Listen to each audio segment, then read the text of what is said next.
We do. Jason, I was right here.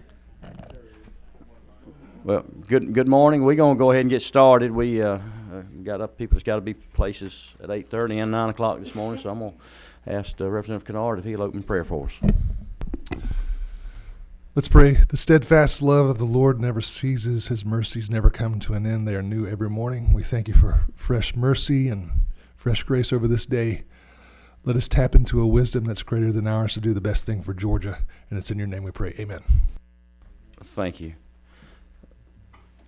Representative Grant, if you go to the podium, Mike, the floor is yours. Thank you, Mr. Chairman. Good morning to everybody. Good morning. Oh, now come on now. We just had a good prayer. Good morning to everybody. All right. Mr. Chairman, listen, this is House Bill 1020. We took into consideration every concern that the committee had, and really what we're trying to get to is those first-time offenders of DUI or driving under the influence. In the state of Georgia, as I mentioned at the last hearing, when you're arrested, pulled over and arrested for a DUI, you have 30 days to apply for an ALS hearing, an administrative license suspension hearing. You go before that officer can either take them completely, deny it, and give them right back to you, but most often what happens is that individual is issued a limited driving permit. They can drive on that limited driving permit until adjudication. At adjudication, one of three things is going to happen. They're going to be convicted of DUI, which at what time they're going to be mandated to take a risk reduction. They're going to be dropped down to a reckless driving. I'll wait for that, my buddy. Yes, sir. Or no conviction at all. Okay? All we're asking, since the state has said, we believe there's cause for your driving privileges to be limited. The state has identified that. We're saying in order to keep that person, or at least to help prevent that person from getting that second DUI, possibly that third DUI, we're just asking before you receive the limited driving permit that you take a 16-hour, we've reduced it from 20 to 16-hour risk reduction program. That will allow you to get your limited driving permit upon adjudication, like I said. If you're convicted of DUI, we're going to credit it. You're not going to have to take it again. But, Mr. Chairman, we want to find out, members of the committee, we want to find out why an individual is making high-risk decisions. High-risk decision that not only endangers themselves, but high-risk decision that endangers other drivers on the roadway. These risk reduction programs are proven to reduce recidivism. We talked about a couple of years ago, as I mentioned at the last hearing, it was discussed about putting interlocks on first-time offenders. What we want to do is help people. We're not trying to throw the book at them. We just simply want to be able to identify why they're making high-risk decisions. Another thing, and also by the third DUI, they're not eligible until drug court until the third DUI. So we're trying to get an idea of why and try to help this individual. Is there a history of drug use and abuse? Could there be some mental health indicators? But 16 hours just to be able to say, hey, you're going to be driving limited. The state's already said we're going to limit your driving privileges. That's all this bill does. We took out the possession part. We took out the potential for incarceration. We've extended the time frame for an individual to be able to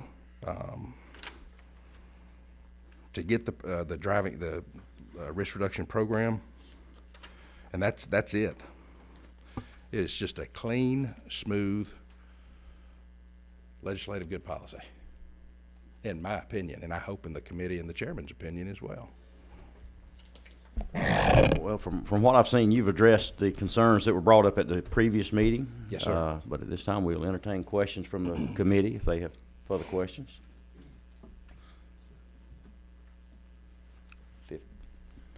Representative Kennard.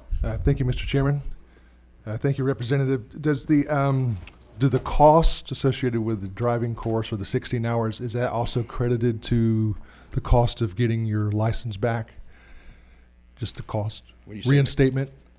I would imagine once you pay for the course, your license whatever fees DDS would apply to that. Okay. The cost of the program would be the cost of the program. Okay, and that cost does not get credited to the reinstatement fees? In order to answer that question correctly, may I ask one of the individuals that's here? Yes. No, it's not. Okay. No. Okay. That's what I thought, yeah. Okay, thank you.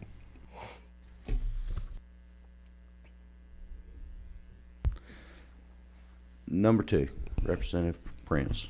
Thank you, Mr. Chairman. Representative Gregler, thank you for bringing this legislation, because it sounds like more of a preventive type of thing. It is. So we're trying to get folks not to go back to where they are or were. Absolutely. And sort of understand why you're in this situation, make sure that person understands why and the effects that it can have on other Georgia drivers. Is that correct? Absolutely. That's exactly right. Thank you. Now, I wasn't here at the meeting the other day. Did we take public comment the other day? Did people have a sign-up sheet? We did not. Does anybody here want to speak on this measure? So I didn't put a sheet out front. I see none. This be the proper time for a motion. We have a do pass. Do we have a second? Second. We have a motion and a second. Any discussion? All right. We have a motion and a second. All in favor, say aye. Aye. All opposed, same sign. Bill carries. Thank you. Mr. Chairman, members of the committee, I hope each and every one of you have a wonderful day. Thank you. All right. This time we have House Bill 1100. Representative Ridley. Thank you, Mr. Chairman, members of the committee. Bring to you House Bill 1100. And before I go through it, let me kind of tell you where this bill came from. We've had a lot of complaints with auto brokers licensing versus used car license. They're two different, they operate totally different. So what we've done is we've worked with the Secretary of State's office to come up with a separate license for those two programs. And that's what this bill right here will do. And basically the used car side is going to stay the same, but since the brokerage license is a new license, then that's what this bill will go in detail with, if you'll follow on with me. There's going to be some changes. It's a little cleanup language that we needed to do in here on a couple of lines. But anyway, I'll go through the first part, line 19 through 26, basically defines distributor, manufacturer, motor vehicle broker. And if you'll turn on over on the other, it kind of still goes through some definitions there. Then on line 29, what it talks about is the tag. So like on the used cars dealers, they have one master tag at $62, and then they can get up to 3 plates with that in that $62. And then for every 20 vehicles they sell, they get an extra plate. And those are the ones that you see that says dealer plate on the back of them. So you're going through there, the expiration, that goes through the whole expiration date section, let's see here on 64 through there. Let me call your attention to line 75 right here on line 78. And that's basically where the broker language comes into play. And it talks about that a broker, since they basically are a person that's going to an auction and buying vehicles to sell on order. So you'll call a broker and say, hey, I'm looking for this vehicle. He'll go to the auction, buy it. He don't have a lot, so he's not moving a whole lot of cars around. What it's going to do is issue them one master plate and then one additional plate for the car that they're bringing back from the auto auction or whatever they're purchasing that vehicle. So they'll only have two tags, and they cannot get any more. Then if you go on over to 106, it goes in and defines that every year that they have to show that they have sold at least 12 units in order to stay a broker. And let's see here. And it basically just goes through the cleanup language there on actually having the headquarters. And that was another thing that we added to this bill was a residency clause. We've had, I think, like in 2019, we had a little over 1,200 used car dealers, new ones that came in. Over 400 and some of those have a New York, New Jersey address, and it's never been changed. And so what they're doing is they're getting these plates, and they're using them for their own personal vehicles. So what this does is it puts a clause in there that you have to be a resident of Georgia or be within a 50-mile radius of the state in order to have a brokerage license here. And why would they be doing that? Why would they, or what are they getting around by doing that? They're getting around paying TVA tax on their personal vehicles. They're getting around a whole bunch of different stuff, and that's kind of where your complaints have been coming. If you followed it on the news any at all, you see a lot of them that has these plates, and they're actually leasing the plates out, renting the plates out, putting them on people's vehicles where they don't have to pay TVA tax on the cars they're buying. So they'll go buy a vehicle as a broker, drive the vehicle, never pay taxes on it, and then whenever they sell it to somebody else, then they pay the taxes on it. So that's kind of what we're trying to stop with this. But also, they've got a different business model than a used car dealer that has a lot, has salesmen that work for him, has to have signs, all that stuff. A broker can have 150 square foot office space in a strip mall. He don't really have any inventory out front. He's just going and buying and purchasing vehicles and bringing them in for sale, resale. So that's basically what the bill does. And there, like I said, there is some cleanup language. If you want me to take questions now, or you want me to go through the cleanup language that we want to? Let's go through the cleanup language. Okay. So if you'll, on line 25 on the first page, what we're going to do is strike out on line 25. It'll say motor vehicle broker. We're going to strike everything out of line 25, 26, and 27. And we're going to replace that was as defined by the Used Car Licensing Board, pursuant to Chapter 47 of Title 43. Is the way that'll read now, because what we're needing is the Secretary of State's office. They've got to have a definition in order to set up a separate license, and so we're going to let the Used Car Board set up that license, and set up that language, since they are the ones that they actually report to, and it's over the brokers. Jenna, do you have that language? Okay. Yeah, Actually, I thought that was real fast. So. I got you a copy. Is it what now? I think it's called a division and not a Okay. Tomato. It's,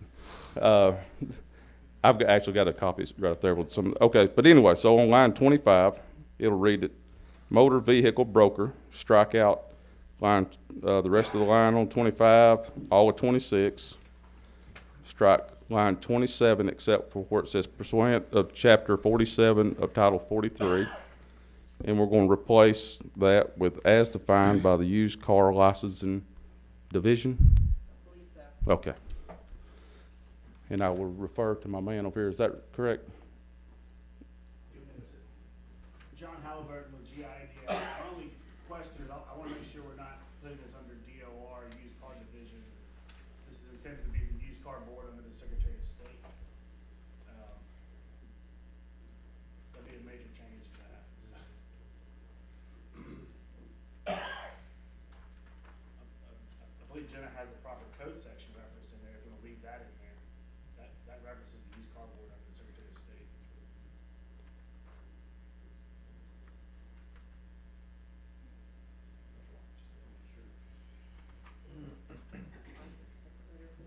Okay. Okay, also on line, let's go to line 40, where it's talking about the dealers may be eligible for an additional license plate associated with the master's plate for a fee. That fee is going to be changed to $12 because it references up in line 34 where it talks about a master plate being $62. So we're going to change in line 40, 62 to $12.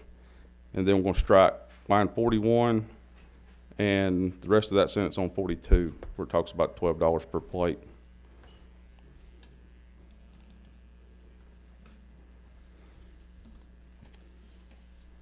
And on line 64, it reads, in addition to the 3 master number plates, well, there's only 1, so we need to scratch 3 and just write the number 1 in that part. Or just say the master plate. Yeah, it'd just be 1 master plate. There's not 3. And I think that's, we have one. Yeah, I got one more spot. Okay, on line 261, it says any current or discharged member of the military. We're going to scratch or discharged on line 61. The word discharged on line 62. And then we're going to delete the whole section 265, 266, and 267 because if you're discharged from the military, you're going to be a resident here. but it still leaves the language in there. If you're in the military, you can still get a license and not have to be a resident of Georgia. But if you're discharged, you're no longer in the military, so you're going to be either living here or somewhere else, one of the two. Okay. And I think that's everything about the bill, and I think that's everything we wanted to change in there. And I'll stand for any questions if there is any. To become a broker, you go to the Secretary of State's office and apply for a license now, just like a used car Well, so dealer. currently, And what is that fee presently? so currently, I'd have to refer to my used car folks over here. What's the fee for it? Come on up here.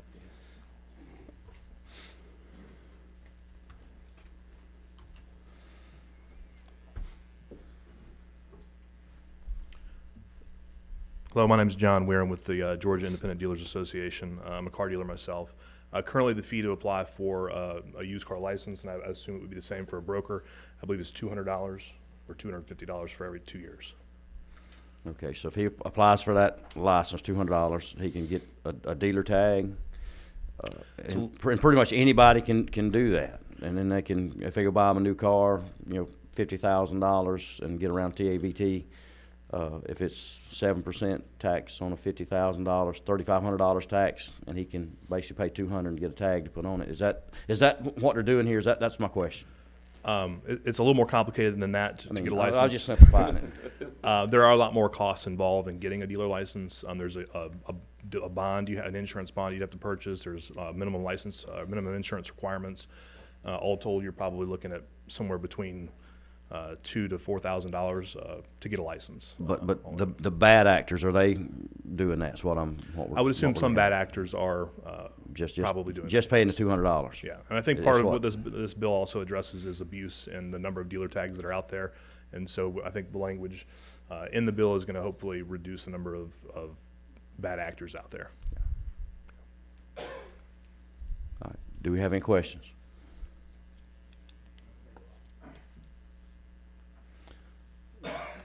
Number 2, Representative Prince. Thank you, Mr. Chairman. We made a lot of, I guess, amendments. Is that what we're doing to this bill? Well, we're or just what? cleaning up some language in there that was kind of repetitive. Okay, what would we in the call bill. it? Are these amendments or what? Well, I'm just trying to make sure we get it so we can see see a bill, a clean bill, for lack of better words. That Jenna made a lot of corrections down here. I'm not sure if she's sure that they're corrected to the code and everything. I just want to make sure whatever we vote on that it's pretty clear. right. Well, I think the best way to do that, Jenna, is we need to offer these changes as a substitute. Pass it out as amended, but so you wouldn't see the language until, I can read it out. And yeah, we'll have Jenna read out the language she's putting there, if that's agreeable. That's fine with me. I just want to make sure I know what I'm voting. Sure. You made it. All right. Do we have anybody in the audience who would like to speak to this measure? Mr. Chairman, let me make one other observation in this right here comment.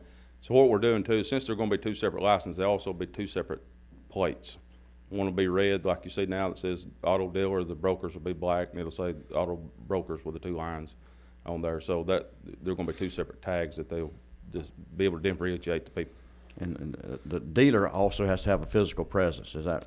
Yeah. So right? both of them have to have a physical presence, but like I said, a broker can just have a little small office in a strip mall, and he can have 5 or 10 guys that work for him that you never really see. They're out at the auction buying cars, and all they're doing is sitting there taking orders. Where a used car dealer, he's sitting there with a lot, with inventory sitting there. He's got to have a building, a sign, a whole lot more requirements than the brokers does. So that's where this bill came in. And the Secretary of State's office has been looking at this for a while, wanting to do something, and so that's where we kind of had the problem with the license, the misuse of the tags. So that's kind of where all this has kind of come into play. Number 11. Jason, what will the 2 different tags do? I mean, having 2 different colors, what will that do? Well, it just differentiate whenever you see them out. That way we can kind of keep a tally on who's doing what. But the main thing is a used car dealer, for every 20 cars they sell, they can apply for an extra tag. So, and most of them's going to sell 200-300 cars a year, or they're not probably going to be in business. So they can get extra tags because they need them to move the cars around and stuff. With the brokers, what we've got is someone saying they're brokers, and they'd only buy one car, but they're right now they can get the same amount of tags, and so they're putting them on everything. So what this is going to do, I don't care how many they sell, they're going to get one master tag and one extra tag, and that's it. They can't get any more than that, because that's where we've seen the abuses being. Jenna, could you read the changes? Let's go through that. We're clear with what. Motor vehicle broker shall have the same meaning as provided in code section 43-47-2, which is. I'm sorry. The same defined term. What, So number then we don't have one? to worry about division, because it does say the division issues a license, so I don't want to. So we would just basically tie in that code section That's as fine. the same defined term. Yes. Okay. So line 25. After motor vehicle broker, strike all that new language and instead put, shall have the same meaning as provided in code section 43-47-2.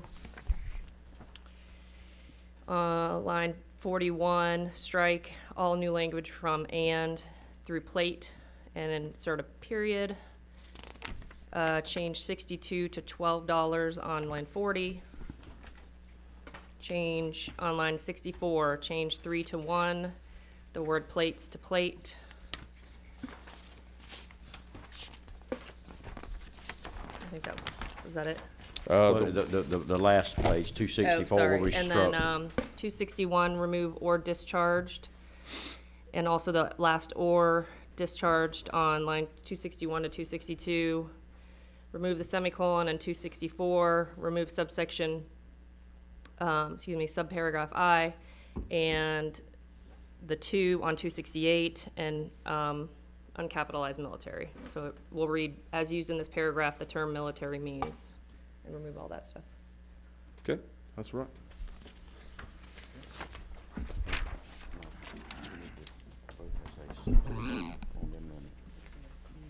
Just vote on that as a substitute. So we will need a motion for the substitute.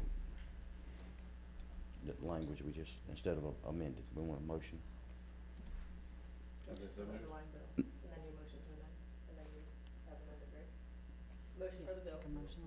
Okay.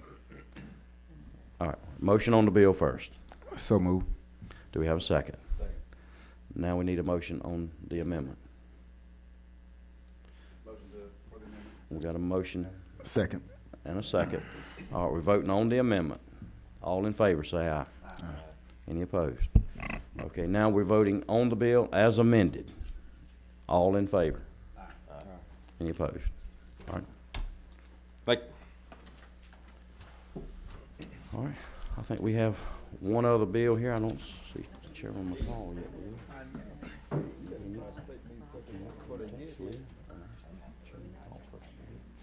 All right. This time we have House Bill 1009. I'll be quick. Thank you, Mr. Chairman, members of the committee. Today I bring before you HB 1009, LC number 3926396S. Do you guys have that? Yes. Okay. All right. This bill, HB 1009, will add mopeds and personal assistive mobility devices to a law that already prohibits clinging to vehicles in this state. Clinging to vehicles is also known as skitching. Skitching is when a rider of a motorcycle, skateboard, or bicycle hold on to the back of a vehicle in order to be pulled along as it moves. Now, this action of skitching began to rise when it was featured on a movie that I love, Back to the Future, with Marty McFly tried it. But it has since seen a decline once states started to outlaw it when it became associated with deaths of children and adults. Those who skitch run the risk of losing control of their own method of transportation or being pulled under the car they're holding on to or even being hit by another car. This could lead to injuries such as death, brain, spinal fractures, broken necks, arm and leg nerve damage. For example, just in 2017, a 16-year-old lost his life after losing control of his mode of transportation while skitching on the back of a Jeep. In the same year, a 32-year-old chef was crushed to death after skitching onto a back of the car. And recently, a 23-year-old skateboarder fell off his skateboard and hit his head while skitching and later died from his injuries.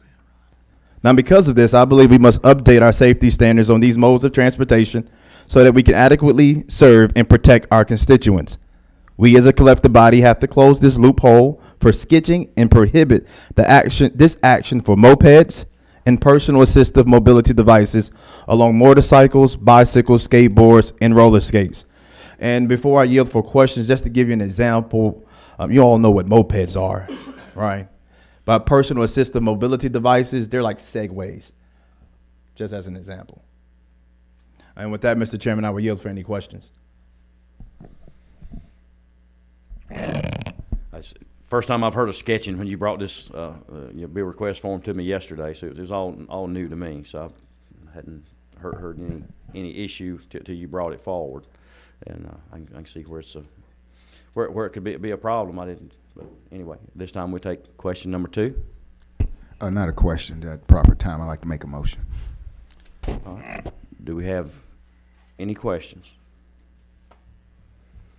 All right, now will be the time. Oh, try that again. I move that we do pass. We have a motion and a second. Any discussion? All right, motion passes. I mean, all in favor say aye. I'm sorry.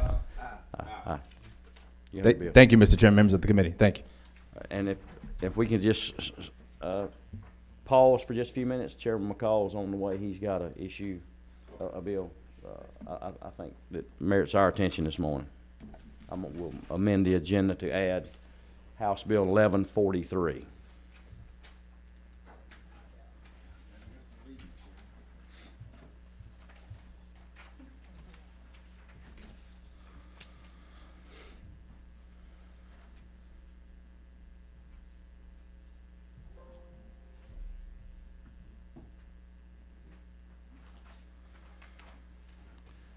Miss Jane must not have woke him up this morning.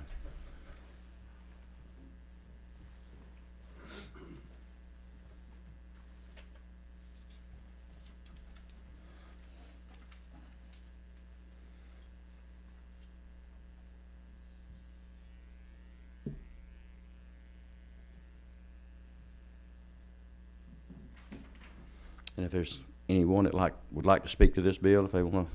We don't have a sign-up sheet, but we will allow that once we're good. You're looking right at me, Chairman, is it?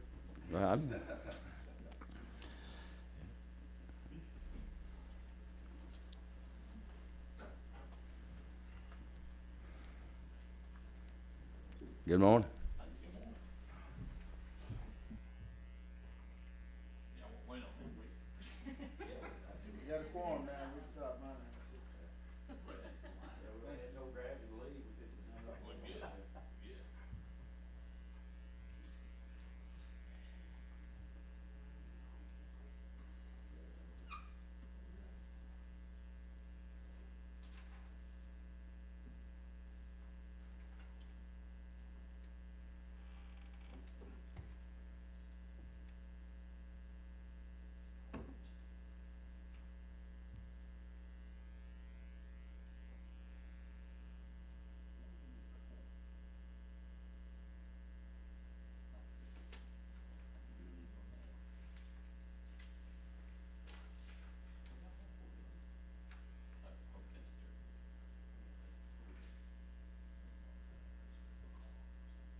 If Representative Turner will come to the podium, he can speak to the bill. He and I have spoken about this, and he's familiar with what they've done in Texas, and we can be doing that while we're waiting on Chairman McCall. Thank you, Mr. Chairman, members of the committee.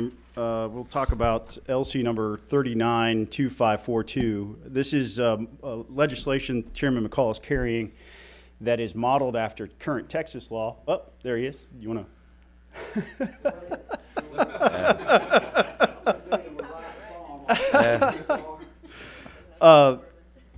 So this is a very important piece of legislation. As you know, autism policy in Georgia has come a long way. This is another piece in the puzzle, if you don't mind the pun, that would allow us to come in line with a movement nationally that will give our first responders an opportunity to know the type of situation they're dealing with. The first thing to keep in mind is this is a completely voluntary process. There's no mandatory requirement for this to happen. But if somebody were on the autism spectrum or had some neurological condition, for example, a stroke that damages their ability to speak and converse, or they're deaf, or some physical condition that makes it difficult for them to communicate, they'd be able to